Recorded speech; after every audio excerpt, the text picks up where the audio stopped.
Para celebrar las 100 sesiones del seminario Richard Feynman, escucharemos a la doctora María de los Ángeles Mendoza, de la Universidad de Guanajuato, por lo cual me permitiré leer su semblanza curricular. La doctora María de los Ángeles Mendoza es doctora en química, hizo una estancia de investigación en la Universidad Autónoma de Barcelona y otra en el Laboratorio Nacional de Genómica para la Biodiversidad, así como una estancia postdoctoral en la Universidad Nacional Autónoma de México. Sus líneas de investigación son el desarrollo y caracterización de complejos metálicos con aplicaciones industriales, determinación estructural de biopolímeros, proteínas y polisacáridos mediante resonancia magnética nuclear. Tiene experiencia en el desarrollo e investigación de aditivos químicos para la industria de la construcción, así como implementación en el desarrollo de nuevas secuencias de pulsos de resonancia magnética nuclear para la identificación estructural de oligosacáridos. Ha publicado en revistas indexadas y ha contribuido a la formación de recursos humanos. Sin más preámbulo, escuchemos a la doctora Mendoza con la ponencia Elucidación estructural de proteínas mediante espectroscopía de resonancia magnética nuclear. Adelante, doctora.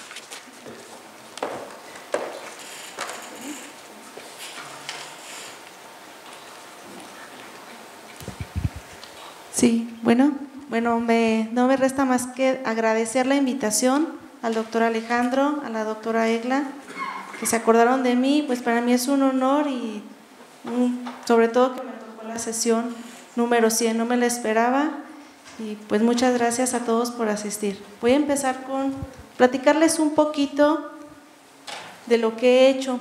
Ahorita que me estaban presentando decían, soy químico y me dedico mucho a los metales. ¿Qué tengo que andar haciendo yo en proteínas? Al ser químico experimental, tengo que caracterizar. Entonces, todo el amor o el interés por aprender una de las técnicas para caracterizar es por resonancia magnética nuclear. Así empezó esta historia. Mi tesis de doctorado fue sintetizar compuestos pequeños con metales, con alguna aplicación biológica o industrial. Llego al postdoc y me encuentro con moléculas grandotas, proteínas. Yo no sabía nada de proteínas, sabía de resonancia, pero de proteínas nada. Pues así empezó esta historia que se las voy a platicar. ¿Quién de ustedes ha armado rompecabezas? A muchos nos gusta, a otros como que nos desesperamos. Pues de esto se va a tratar. ¿Qué pasa cuando tenemos 4, 5 piezas de rompecabezas? Rápido lo armamos. Pero ¿qué pasa cuando estas piezas empiezan a aumentar? Se complica la historia. Fue lo que me pasó a mí. En el doctorado, en la licenciatura, siempre caractericé moléculas pequeñas. Llego al postdoc y me dan las piezas del rompecabezas con miles de piezas. Proteínas. Estamos acostumbrados a ver este tipo de moléculas, de proteínas. Yo cuando las veía decía, se ven bonitas. Betas, alfas. Yo siempre pensé que ese tipo de estructura las obtenían por difracción de rayos X. Nunca imaginé que por resonancia pudiera ser posible. Sabemos que por difracción de rayos X es una suerte que obtengamos un cristal único, adecuado para la difracción y sobre todo de moléculas tan grandes. ¿Qué pasa cuando ese tipo de moléculas tan grandes no quieren cristalizar? Pasan meses, años y no quieren. Modifico las soluciones, les pongo ciertos tipos de sales y no quieren. Para eso existe la resonancia. Equipos como estos, que no son pues nada baratos, no nada más comprar el equipo, sino darle de comer. Come cosas muy caras, el nitrógeno y el helio. Este tipo de equipos, los que conocen moléculas orgánicas van, ponen su muestra en su tubo, en solución, y obtienen espectros sencillos. se van a su laboratorio con su asesor y enseguida saben que si es el carbono del metilo, del metileno, si es un aromático, etcétera. Que saco un protón, saco carbono y felices, ¿no? Vamos, lo ponemos en la tesis y todo bien. Resultó que la síntesis que habíamos llevado a cabo en el laboratorio funcionó. Un espectro muy común con el que empezamos a ver caracterización de compuestos orgánicos, el más sencillo creo yo, pues es el famoso etanol. Sabemos interpretar cada uno de estas señales, que si es un doblete, un triplete, que si lo vemos a 1 partes por millón, o si lo vemos entre 6 y 7, significa que tenemos aromáticos. Bueno, rápido los caracterizamos y sabemos estas señales a qué protón corresponde. ¿Qué pasa si yo les muestro este espectro? Ya no veo los tripletes bonitos, los cuadrupletes, los singuletes. Sé que en esta zona voy a encontrar aromáticos. ¿Qué aromáticos son esos? Como que este espectro no me ayuda para yo armar mi rompecabezas. Este espectro es una dimensión, me cuesta de tiempo en el equipo medio minuto. Es una proteína de 55 aminoácidos, pero yo aquí no puedo decirles qué aminoácido es cada una de estas señales. ¿Qué información me va a dar un espectro de menos de 1 minuto? Cuando yo saco un espectro de protón y veo estas señales entre 6 y 9 partes por millón, significa que hay luz verde. Significa que esa proteína que yo voy a caracterizar tiene estructura. ¿Qué significa esto? Que vamos a tener una proteína con las beta, con las alfa, y no es simplemente un chorizo, solo pegar y pegar aminoácidos. Cuando yo no veo esto, dice el que hace proteínas, regrésate al laboratorio y vuélvela a sintetizar. ¿Por qué? Porque todas mis señales las voy a tener en esta región. Cuando los estudiantes de maestría, de doctorado, tienen aquí señales, se van súper contentos, porque ya me libré de hacer síntesis de proteínas o purificación de proteínas, dependiendo. Pero ahora viene el dolor de cabeza. Ahora sí tengo que saber qué significa cada una de estas señales. Sabemos que hay en resonancia magnética nuclear espectros en una dimensión, como el de protón, carbono, y de 2 dimensiones. Pongo aquí un esquema que a mí me gusta mucho, creo que se puede entender. ¿Qué pasa cuando tengo un espectro de una dimensión? Puedo tener señales todas traslapadas y no puedo saber quién es el verde, quién es el amarillo, quién es el azul, y se me complica caracterizar. Acudo a un espectro en 2D, que también es muy sencillo obtenerlos. De esta manera puedo separar estas señales traslapadas y ahora sí puedo ver cada una de esas señales, el azul, el verde, el amarillo. Sin embargo, entre más grande es esa molécula, estas señales se me van a traslapar más. ¿Qué pasa? Acudo a un espectro en 3D. Los espectros en 3D yo le puedo decir que es como el pan de cajas, para no decir marcas. Tiene muchas rebanadas. En cada rebanada de este pan voy a ver señales que van a corresponder a diferentes protones de toda esa molécula enorme, que sería imposible, voy a regresar un poquito, verlas aquí. ¿Sí? Para eso yo acudo a un espectro en 3 dimensiones. Fue lo que me pasó cuando llego y me dan mi muestra. Yo no me dedico a biosintetizar proteínas o a purificar proteínas. A mí me dan la proteína, la muestra, el sólido o en solución. Yo lo meto al equipo, saco los espectros y caracterizo. Y el propósito del bioquímico o del biólogo es: dame la estructura de esta muestra que yo te estoy dando. Entonces, pues ahí empieza mi trabajo. Primero, La muestra debe ser soluble en agua. Me han dado muestras que me dicen que son solubles en agua, meto en el tubito 140 microlitros de agua y me precipita. Ahí es imposible que yo obtenga este tipo de espectros. No voy a ver absolutamente nada de señales. Entonces, si alguien está interesado más adelante en hacer resonancia de proteínas, lo primero que debe asegurarse es que sea soluble en agua. Este es un espectro de 40 aminoácidos, un poquito más sencillo que les mostré en diapositiva anterior.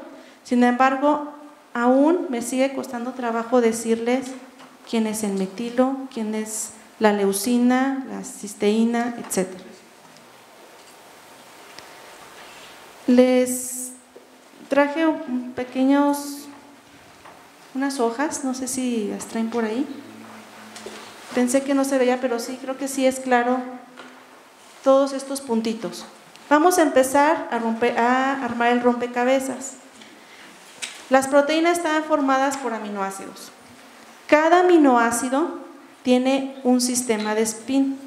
¿Qué significa esto? Tiene un patrón en 2 dimensiones.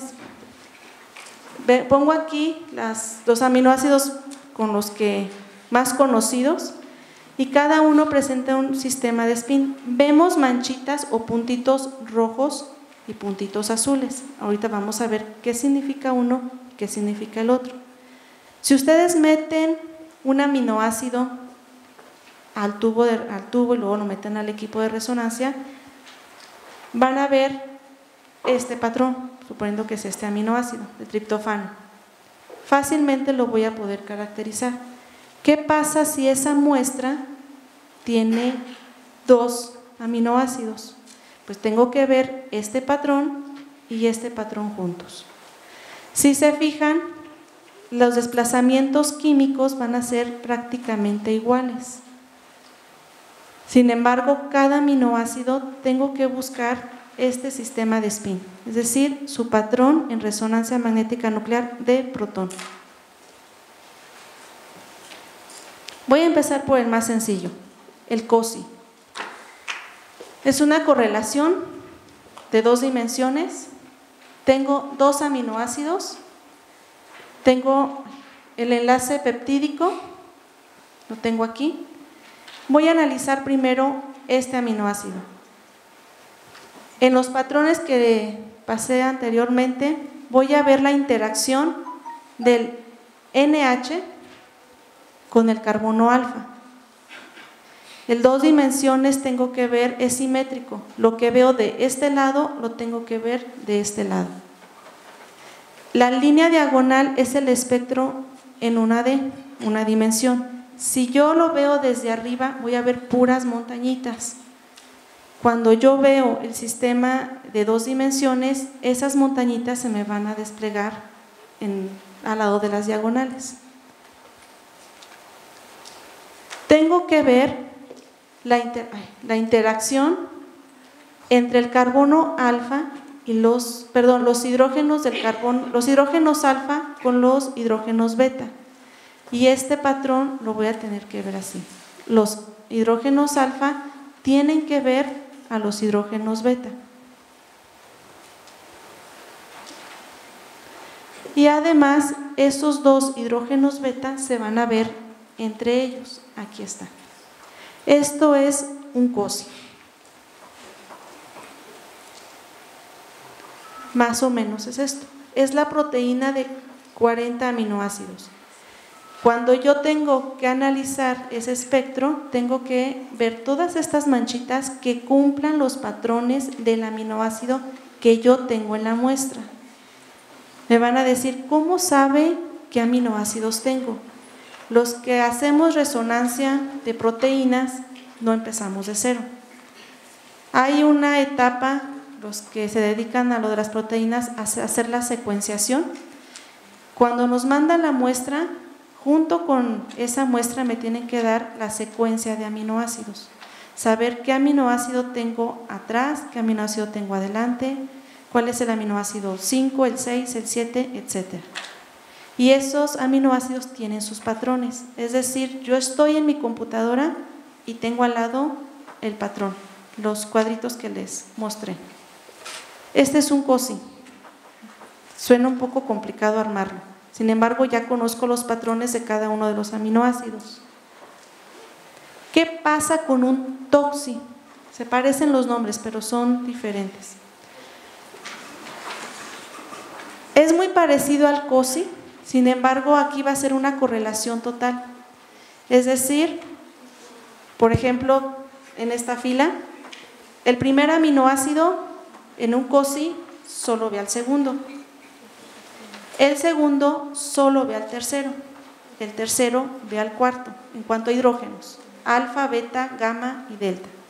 En un TOCSI me va a dar toda la interacción de toda la primera fila, es decir, toda la interacción de los protones de ese aminoácido.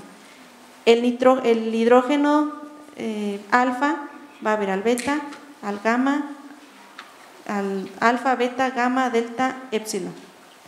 Claro, el alfa lo va a ver muy levemente al delta o al épsilon, va a ver con mayor intensidad al beta y el beta al gamma.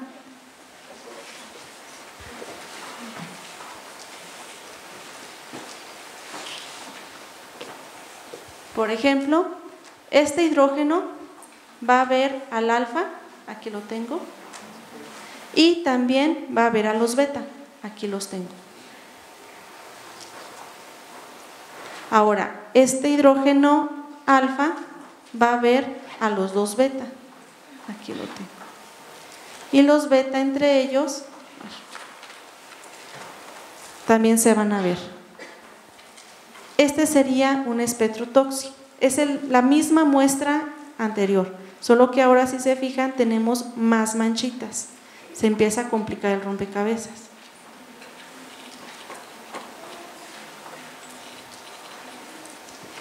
Eso es lo que ustedes verían, por ejemplo, de este aminoácido, donde yo tengo que este hidrógeno tiene que ver a los alfa, sería este, que es el azul, ese sería el COSI.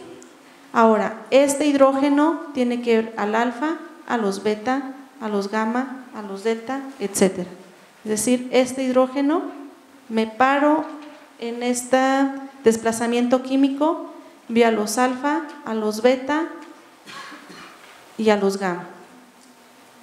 Me paro ahora en el épsilon, en estos, y este tiene que ver a los alfa, al alfa, ve a los beta y ve a los gamma. En este espectro yo les estoy poniendo el COSI y el TOCSI juntos.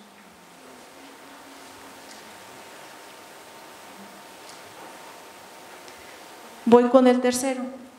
Es el más importante, que es el famoso NOESI. Hasta ahorita he hablado de cómo se ve el alfa con el beta con el gamma por enlaces, pero no se podrá ver el alfa con el épsilon a través del espacio. Claro que sí. A eso se le llama un efecto NOE, no es escalar. Entonces, ahora por medio de distancias, siempre y cuando sea menos o igual de 5 angstroms de distancia, voy a poder ver la interacción entre protones. Es lo que me va a ayudar a darle forma a esa proteína. Ustedes me pueden decir que tal vez el aminoácido 5 no ve al 30, está muy lejos. Lo más seguro es que esté a más de 5 angstroms de distancia. ¿Qué pasa cuando yo veo en el espectro esa interacción? El aminoácido 5 ve al 30, significa que se juntan. En algún lugar dan la vuelta, están formando tal vez una interacción de una hoja beta y están tan cerca que son a menos de 5 angstroms de distancia, y yo le empiezo a dar forma a esa proteína. Cuando caracterizamos las proteínas, primero hay que analizar el COSI, después el TOCSI, y ya cuando tenemos asignado esos dos espectros, los sobrepongo en el NOESI. ya voy a tener asignados el sistema de spin. Ahora lo único que me toca hacer es caracterizar los efectos NOE. Aquí tengo el aminoácido verde, que son las líneas verdes, y el aminoácido amarillo.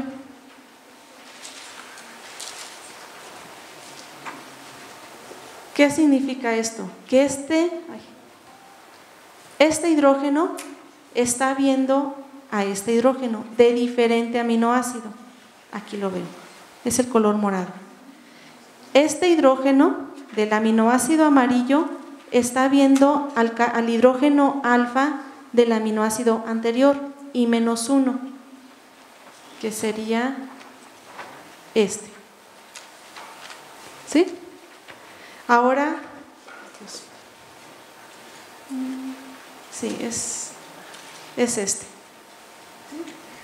Esta señal, el que yo etiquete cada una de estas manchitas, si yo le diga, tú, manchita morada, eres la interacción entre el hidrógeno del aminoácido amarillo, estás viendo al hidrógeno alfa del aminoácido I-1, esto significa que estos son secuencia, que si tengo primero el aminoácido verde y luego el aminoácido amarillo. Y así tengo que ir bautizando cada una de estas manchitas, tanto COSI, TOXI y NOESI.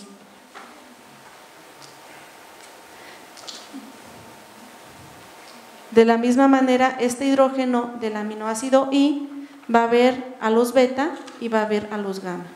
Aquí los veo.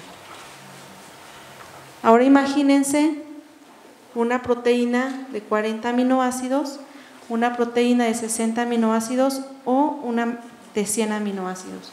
Este tipo de sistemas o de puntitos, pues lo voy a ver, que no voy a saber ni quién es uno ni quién es el otro.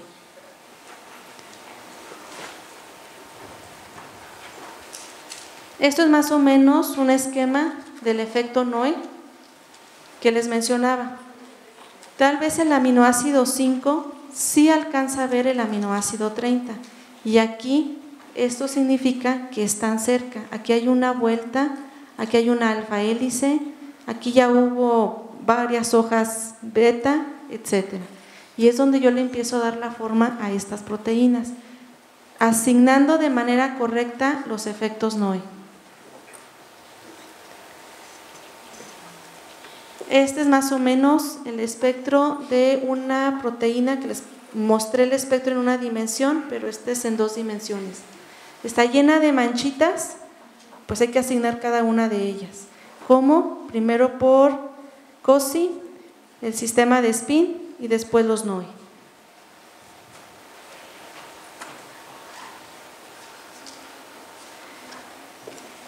Esta zona que yo les marco aquí es muy importante. O sea, pues aquí es mejor asigno estos que están más dispersos a esos que están más amontonados. Estoy aproximadamente entre 7 y 8.5 partes por millón. ¿A quiénes voy a ver aquí? Los hidrógenos de la amina. Voy a hacer un poco amplio. Aquí está. Son estos. Aquí lo que yo voy a estar visualizando son las interacciones de este hidrógeno respecto a los alfa y a los beta, perdón, a los amínicos de los aminoácidos secuenciales, que son estos. Estos me van a ayudar para saber la secuencia de esa proteína, qué tipo de aminoácido va continuando y si realmente la secuencia que a mí me mandaron es la correcta.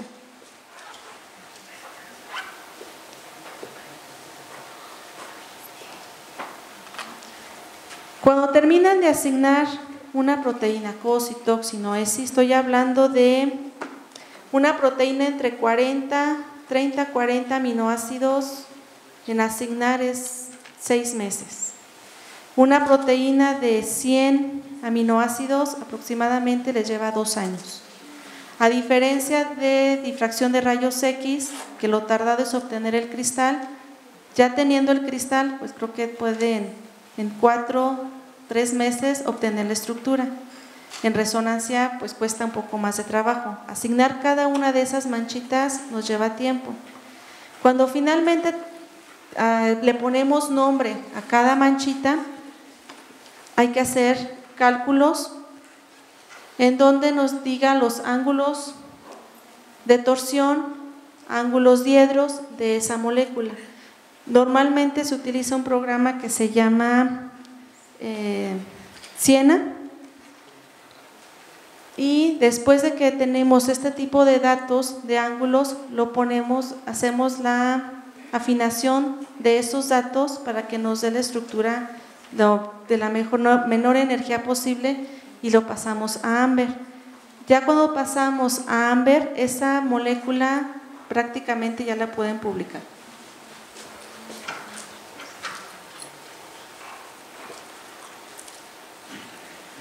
¿Qué es lo que nos arroja ámber? Una serie de aproximadamente 200 posibles estructuras. De esas 200 estructuras nosotros tenemos que elegir las 20 de menor energía. Si se fijan, nada que ver con lo que vemos en los libros de las proteínas. Sin embargo, esto nos ayuda a saber que tenemos las famosas alfas o posiblemente las hojas beta. ¿Qué pasa ahora? Estábamos en 2D, todo es sencillo. Voy a tener una proteína de 100 aminoácidos. Este sería el espectro en una dimensión. Imposible caracterizarlo. Si yo les dijera en este momento que esta señal corresponde a estos metilos, estoy segura que dirían lo mismo que me dijo a mí mi asesor de postdoc. Créanmelo, yo sé por qué te lo digo. Ya después, al final, cuando empiezo a caracterizar 2 dimensiones y 3 dimensiones, me doy cuenta que tenía razón. Esta señal corresponde a estos metilos de una valina. Ay, pero en mi secuencia tengo muchas valinas. ¿Cuál de todas? Pues ahí tengo que, pues ni modo, asignar manchitas en 2 y en 3 dimensiones. Este es un espectro de una proteína de 105 aminoácidos. Es el NOE. En el NOE están incluidos el COSI, TOXI y NOESI. Yo tengo que sacar 3 espectros. Si ustedes van con el técnico de resonancia magnética nuclear, llevan su muestra que sea soluble en agua y van a tener que pedir 3 espectros. El COSI, que es el que tenía menos manchitas, donde nada más veo la interacción del protón alfa con el beta, de beta con gamma y nada más. Tengo que pedir otro, que es el TOXI, donde voy a ver la interacción del alfa con beta, beta con gamma, gamma con epsilon, etc. Y tengo que pedir otro, el NOESI. En el NOESI van a ir incluidos los 2, el COSI y el TOXI. Y además voy a ver los efectos NOE. Es decir, la interacción a distancia menor o igual a 5 angstroms de distancia. Ustedes se sientan en su computadora con una taza grande de café y asignar. Y sí, al final del día se van a dormir y créanme que sueñan manchitas. Ven manchas por todos lados. Este es un espectro, es un NOE de 105 aminoácidos. Está asignando, aquí estoy asignando aproximadamente 15 aminoácidos. No lo quise llenar todo porque si no nos iban a ver las manchitas, solo lo amarillo. Y esto me llevó aproximadamente 2 años asignarlo.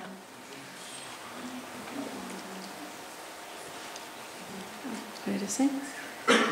Con 2 dimensiones se me hizo muy difícil. Si se fijan, bueno, entonces alcanza a ver mucho, pero tengo muchas manchitas ahí encimadas una con la otra. Separarlas me costó mucho trabajo y no podía. Entonces dijimos, vamos a experimentar y vamos a empezar a sacar espectros en 3 dimensiones. ¿Qué necesito para obtener un espectro en 3 dimensiones? Pues sí, un equipo de resonancia, pero de radiofrecuencias altos, es decir, por lo menos mayor de 500 MHz sí lo necesito. En este caso se utilizó un equipo de 700 MHz que está en la Universidad de Morelos y tiene que tener 3 ondas, es decir, como si estuviéramos sintonizando 3 estaciones de radio al mismo tiempo: la estación de hidrógeno, la estación de carbono y aparte la estación de nitrógeno. Hay muchos equipos de resonancia que solo tienen dos estaciones de radio, no puedo escuchar otra, más que hidrógeno y carbono. Aquí quiero escuchar 3, nitrógeno, carbono, hidrógeno al mismo tiempo. Ese es el espectro que a mí fue el que me ayudó para caracterizar todas las manchas que vieron en el espectro anterior.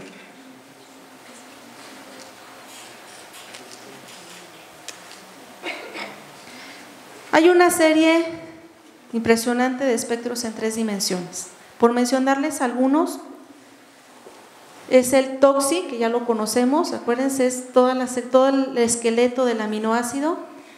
¿Qué es lo que voy a ver en este? Lo que veo en rojo es las manchitas que yo voy a ver. Voy a ver el protón del carbono alfa y voy a ver el carbono alfa. Voy a ver los protones del carbono beta. Voy a ver los protones de los gamma, como el carbono gamma, en 3 dimensiones. Va a depender mucho qué es exactamente lo que yo necesito. No podemos ir con el técnico de resonancia y pedírselos todos. Un espectro de 3 dimensiones con una buena muestra, me refiero a una buena cantidad, aproximadamente 30 miligramos de proteína soluble en agua, 15 horas. Tiene un espectro de este tipo. Y 15 horas de equipo cuesta caro. Ese es otro tipo de espectros, en donde yo lo que voy a ver ahora va a ser nada más protones sin ver los carbonos. Otro tipo de espectro que también es el TOXI, voy a ver ciertos protones, voy a ver nitrógeno, voy a ver el carbono alfa sin ver el hidrógeno alfa, voy a ver el carbono beta y el carbono gamma, sin ver sus hidrógenos. Tal vez a mí no me interesa esa parte. Otro tipo de experimento es donde yo veo el nitrógeno, el hidrógeno, me brinco al aminoácido I-1 y veo lo carbono alfa, beta y gamma, pero no del aminoácido de este nitrógeno, sino del aminoácido I-1.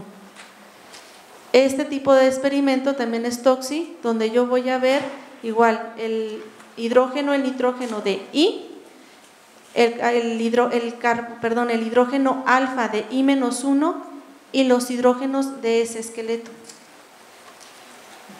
Esos son los más comunes. Si ven un artículo de resonancia en 3D, casi siempre sacan estos. El HNSA, como su nombre lo dice, pues voy a ver el hidrógeno, el nitrógeno y el carbono alfa. Voy a ver estas señales, estas manchitas en las rebanadas del pan.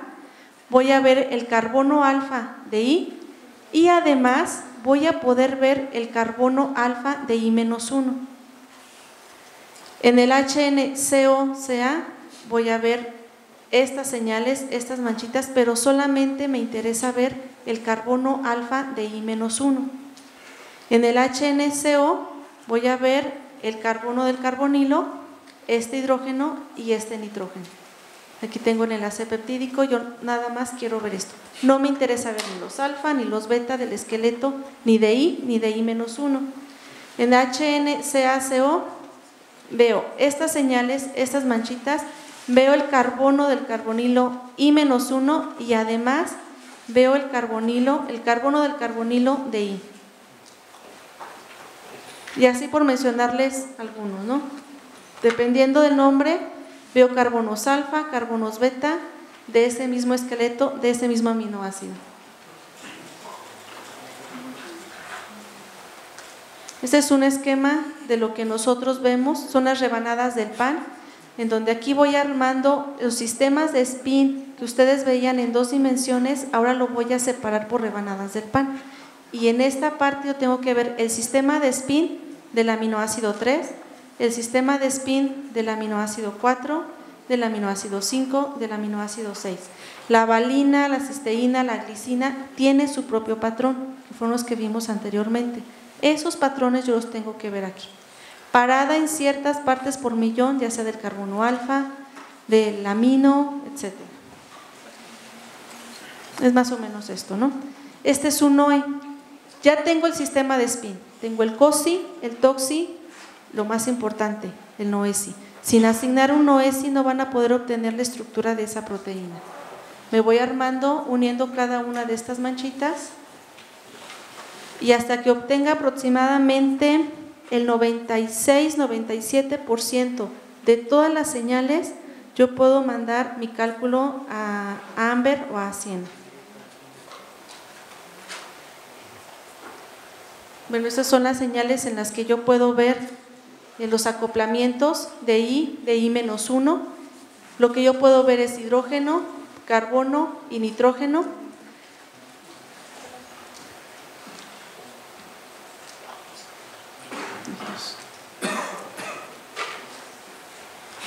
Es esto. Como les mencioné, la proteína con la que yo me enfrenté pues era más de 100 aminoácidos. Un ejemplo de cómo lo fui asignando es, saqué el espectro HNCA, significa que yo voy a ver estas manchitas, el carbono alfa de este aminoácido y además la transferencia de magnetización se me va a ir al aminoácido que tengo atrás, ahí -1, este. Donde yo aquí voy a ver, estoy parada,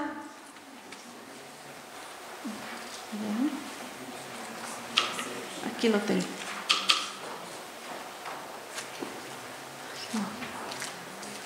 Perdón. Yo aquí voy a estar parada en el amino. En el amino yo voy a ver esta señal y esta señal. Carbono alfa de I y carbono alfa de I-1. Y ustedes me pueden decir, ¿y cuál es uno y cuál es el otro? Para eso necesito el otro experimento, que es este, en donde lo único que yo voy a ver va a ser el alfa de I-1, es decir, del carbono alfa que tengo atrás. Pongo los dos espectros, sé que ahora este, que yo tenía en la diapositiva, en la imagen anterior, es el carbono alfa de I-1, transpongo el que yo tengo y que no sabía quién era quién, y ahora yo puedo con mucha certeza decir que esta señal es este carbono alfa de I, mientras que esta señal, esta manchita corresponde al carbono alfa de I-1. Y así me voy con cada uno de esos carbonos, de esos 105 aminoácidos, manchita por manchita, apoyándome de dos espectros en 3 dimensiones. El HNCA, el HNCO-CA. Esto es prácticamente lo mismo. Yo quiero ver ahora los carbonilos, porque me interesa ver los carbonilos, pero estoy parada en el desplazamiento químico de los NHs y veo dos manchitas. ¿Quién es uno y quién es el otro? Me apoyo del experimento 3 dimensión HNCO, es decir, ya no voy a ver el carbono alfa, solo el carbonilo de I-1. Pues ahora sobrepongo esos espectros y sé que esta manchita corresponde a este carbonilo, mientras que este tiene que pertenecer al carbono al carbonilo de I. Ay, no se ve muy bien. Como químico, sinceramente sé que tengo aquí mucha gente que sabe bioquímica. Yo como químico, a mí me gusta más esta estructura. Aquí yo veo los aromáticos, los metilos, los metilenos, cómo gira uno con el otro. Sin embargo, en bioquímica lo que estamos acostumbrados es ver este tipo de imágenes. Todas esas manchitas que yo les pasé del espectro que está de locos, es esto. Cada manchita, cada NOE me ayudó para yo obtener esta estructura. Les dije, me tardó 2 años asignarla, cada manchita aproximadamente el 98%, y esta estructura la acabamos de obtener apenas hace como un mes. Ya está depositada y estamos por enviar el artículo. Son de los primeros espectros sacados en el país en 3 dimensiones de una molécula de más de 100 aminoácidos. Entonces, yo espero que pronto salga este artículo. Fue un trabajo de 2 años, entonces pues espero, se los tenía que venir a presumir, y más ahora que me tocó la sesión número 100. Nada más con un poco de historia. Buttrich fue Premio Nobel de Química, fue el primero que obtuvo una estructura de proteínas de 55 aminoácidos por resonancia magnética nuclear en solución, y en el 2005 pues ya se publicó la primera estructura la elucidación estructural de una proteína de más de 700 aminoácidos usando resonancia magnética nuclear de solución. Si la mía me llevó 2 años con 100, esta no sé cómo la hicieron, ¿sí? Sinceramente, sé que tuvieron que fragmentarla y después hicieron cálculos, la gente que sabe de computación, la pegaron y obtuvieron su estructura. ¿Qué información nos puede dar esto? Más que manchitas y espectros en 1, 2, 3 dimensiones, ¿para qué nos sirve? Sí, obtengo mi estructura, qué bonita, que las alfa, que las beta, ¿y eso para qué me sirve? Podemos hacer estudios de interacción de proteínas con ADN, se pueden hacer estudios de dinámica de macromoléculas, interacción de proteína con proteína, interacción proteína con fármacos. En biología molecular y en diseños de fármacos esta parte es muy importante. ¿A qué me refiero? Si ustedes quieren hacer interaccionar una proteína con algún medicamento, tiene que interaccionar con ciertos aminoácidos. ¿Cómo voy a saber con quién? Hay una investigación, bueno, estoy en un proyecto de enfermedad del Alzheimer, donde están obteniendo un péptido y lo quieren hacer interaccionar con un fármaco, un fulereno. Quieren saber exactamente en dónde el fulereno está interaccionando, con qué aminoácidos está llevando a cabo esa interacción para evitar ciertas cuestiones de esta enfermedad. La resonancia magnética nuclear, como está en solución, nos puede dar esta información. No es un trabajo sencillo, es un péptido de 30 aminoácidos aproximadamente. En 6 meses me lo puedo aventar, algún estudiante que se anime, pero además de que tengo que caracterizar ese pedazo de 30 aminoácidos, después hay que volverlo a hacer, lo mismo, pero ver si esas manchitas se me mueven de desplazamiento químico. Con el simple hecho de yo ver ese desplazamiento químico de ese sistema de spin, yo les puedo asegurar en qué aminoácidos está llevando a cabo la interacción del fulereno con esa proteína. Y así con cualquier fármaco, por desplazamientos químicos del sistema de spin del aminoácido. Este trabajo lo realicé en la UNAM, en el Instituto de Química, con el grupo del doctor Federico del Río. Ellos se dedican mucho a biosintetizar el veneno de alacrán y los venenos de araña. Lo caracterizan por resonancia y obtienen sus estructuras. Ellos biosintetizan las proteínas. Sé que hay alguien que ordeña los alacranes, ordeña las arañas, no, ellos biosintetizan. Ellos se enfocan más a la parte de resonancia, no tanto a la parte bioquímica. Por eso llegué, y este es el causante de que me hizo sufrir por 2 años viendo manchitas todas las noches. Bueno, muchas gracias.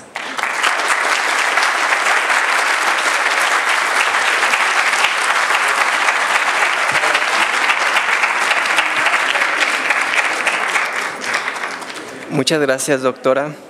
En este momento abrimos la sesión de preguntas, por si alguien tiene alguna pregunta. Adelante.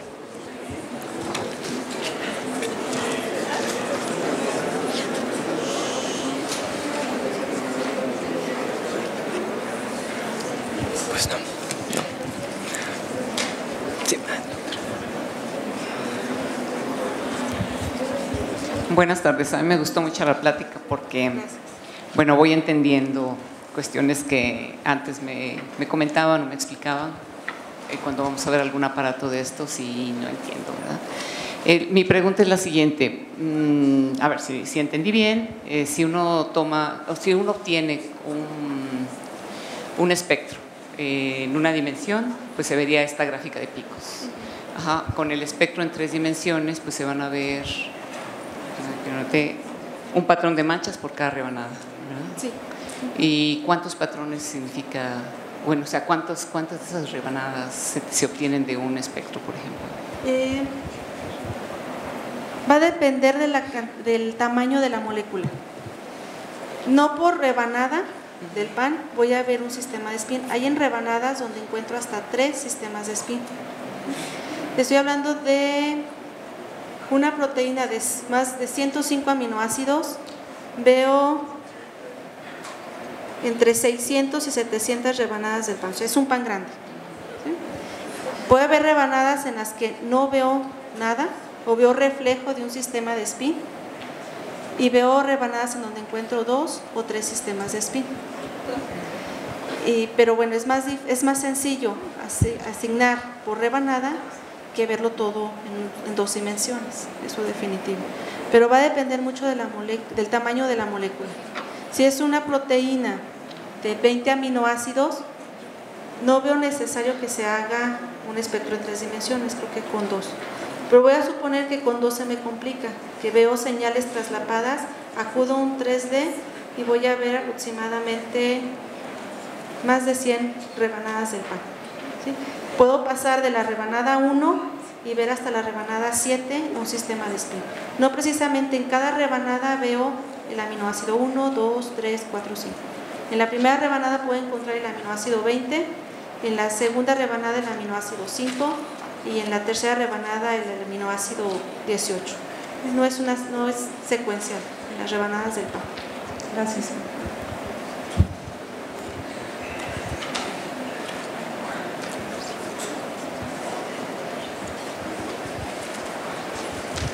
Bueno, doctora, muchas felicidades, y más que nada pues también por el descubrimiento de esta proteína y bueno, todo el tiempo que llevó en obtener pues ahora sí que todas las características.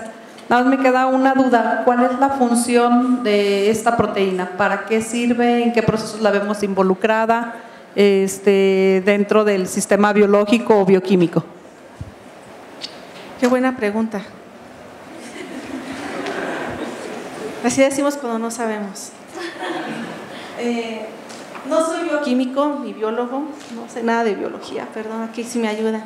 Esta proteína, esta muestra a mí me la dieron del Angevio, es el laboratorio de genómica de la ciudad de Irapuato, y ellos la biosintetizan a partir de bacterias.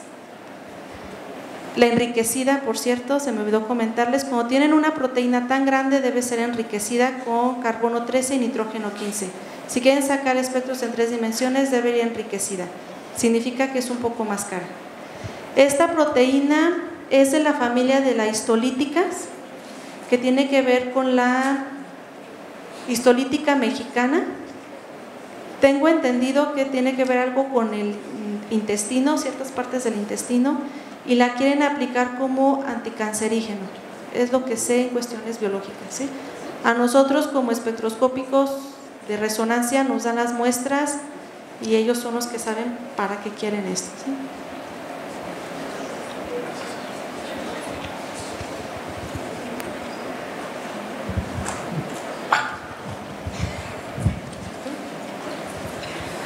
Doctora Mendoza, muy interesante tu plática.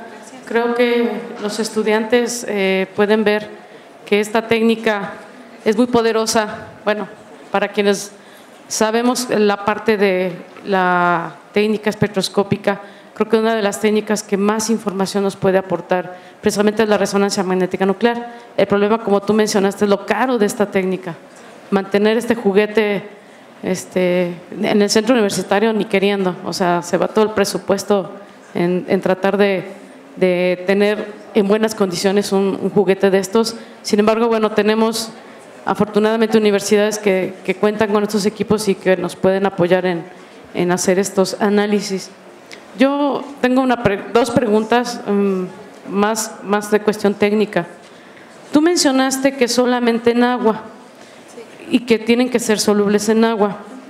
Tengo una pregunta, digo, básicamente, así como tú, que cuando trabajas en moléculas pequeñas, pues usas un disolvente en el cual se pueda disolver tu muestra y asunto arreglado. Por ejemplo, usas DMSO o algún otro disolvente que te ayude a disolver en un momento dado una muestra que es insoluble. Pero en este caso, la pregunta es, ¿se puede usar DMSO para este tipo de proteínas o va en función de que no le pones o solamente usas agua porque quieres verla en su estado nativo, ver las conformaciones nativas de esas proteínas?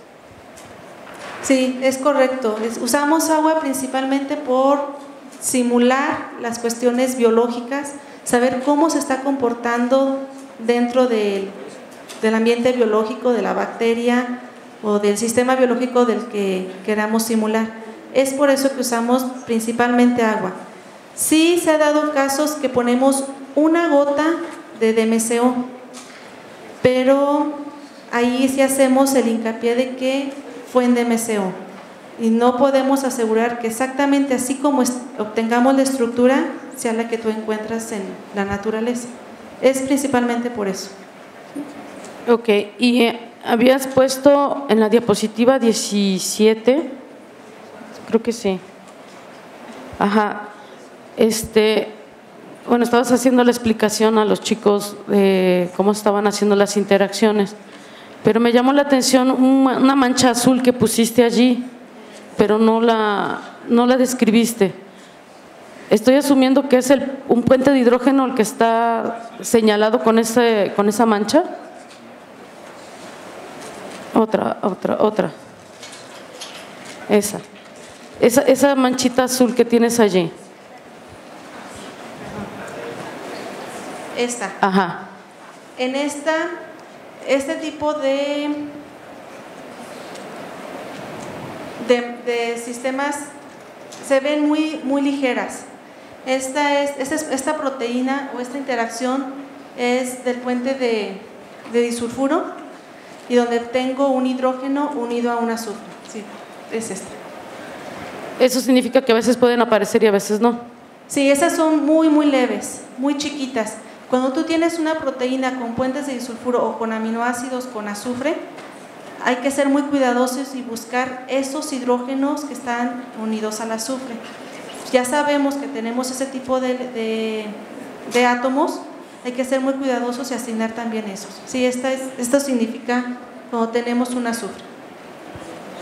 Y bueno, ahorita nos veniste a platicar de proteínas, pero tengo una pregunta. ¿Ya también has empezado a hacer estudios en carbohidratos, en azúcares complejos, polímeros de tipo derivados de azúcares? Sí. ¿Sí hay en tu caso, en tu grupo o alguien que acá conozcas que esté trabajando con eso? Sí, tengo conocimiento de ciertos tipos de azúcares. Es un poco más complicado como para darte una estructura en 3 dimensiones. Aquí usamos mucho las técnicas de 2 dimensiones, las de 3 dimensiones a 1. En azúcares no hay patrones como en proteínas. Sin embargo, los espectros en 2 dimensiones, que es el COSI, TOXI, HCQC, HMBC, que no los mencioné, eso nos pueden ayudar mucho para azúcares. Y sí hay grupos que se dedican especialmente, este mismo grupo que se dedica a las proteínas se dedica a los azúcares. No usa las mismas técnicas en cuestión de secuencia de pulsos, pero sí hay otras secuencias de pulsos, otros experimentos que nos pueden ayudar para azúcares. Ok, bueno, muchas gracias, doctora, por traernos aquí tu experiencia y pues demostrarles a los chicos que necesitan algo mucho más que paciencia para hacer este tipo de trabajos. Sí. Y gracias. mucho café.